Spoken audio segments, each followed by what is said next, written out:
Praise the lord. ఈరోజు మీకోసం జీవముగల దేవుని మాట. రోమాపత్రిక 15వ అధ్యాయము 13వ వచనము. విస్తారముగా నిరీక్షణ గలవారగుటకు నిరీక్షణకర్తయగు దేవుడు విశ్వాసము ద్వారా సమస్త ఆనందముతోనూ సమాధానముతోనూ మిమ్మును నింపునుగాక. ఈ మాటను గురించి మనము ఆలోచన చేద్దాం.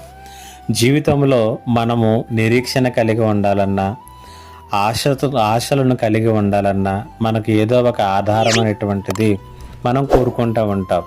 ఏదో ఒకటి మన కళ్ళ ముందు కనిపిస్తూ ఉన్నప్పుడు నిరీక్షించటానికి, మనము ఆ నిరీక్షణలో కొనసాగటానికి అది ఒక ముఖ్యమైనటువంటి కేంద్రంగా మనం భావిస్తూ ఉంటాం. అయితే అనేక మార్లు నిరీక్షణకి ఆధారం లేనటువంటి పరిస్థితులు మన జీవితాల్లో ఎదుర్కొంటాం. అప్పుడు కూడా నిరీక్షించటానికి ఒక ఆధారం ఉన్నదని తెలియతీస్తూ ఉన్నాడు పౌలు. రోమపత్రికలో అంటూ ఉన్నటువంటి మాట, మీరు నిరీక్షణ గలవారగుటకు నిరీక్షణకర్తయగు దేవుడు అక్కడున్నాడు అనేటువంటి సంగతిని తెలియచేస్తున్నాడు. నిజమే, మనము నిరీక్షించటానికి ఈ లోకములో ఏదో ఒక ఆధారం అవసరం లేదు. ఎందుకంటే మనము నమ్మినటువంటి దేవుడు నిరీక్షణకు కర్తగా ఉంటూ ఉన్నాడు. నిరీక్షణ అనేటువంటిది ఆయన నుండే ఉద్భవిస్తుంది. పరిశుద్ధ గ్రంథంలో అలాంటి నిరీక్షణకు కర్త అయినటువంటి దేవుని యందు విశ్వాసము ఉంచి గొప్పవాడైనటువంటి వాడు అబ్రహాము.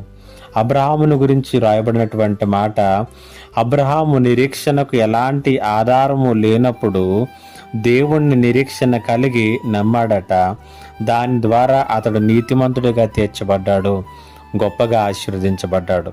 ఈ మాటలు వింటున్నటువంటి నీకు కూడా నిరీక్షణకు ఎలాంటి ఆధారం కూడా కనపడకపోవచ్చు. నిరీక్షించటానికి, ఆశలను కలిగి ఉండటానికి ఎటువంటి ఆధారాలు కూడా నీకు కానరాకపోవచ్చు. కానీ దేవుడే నిరీక్షణకు కర్తగా ఉన్నాడని మాత్రం మర్చిపోకు. దేవుడు ఈ మాటల చేత మిమ్ములను బలపరచునుగాక. ఆమేన్. ప్రార్థన. మా దేవా, నీకు వందనాలు. ఎవరైతే నిరాశలో, నిస్పృహలో ఉన్నారో, నిరీక్షణ లేని వారిగా ఉన్నారో, వారందరినీ ఈ మాటల చేత ధైర్యపరిచి బలపరచుమని యేసు నామములో అడిగి వేడుకొనిచున్నాను తండ్రి. ఆమేన్.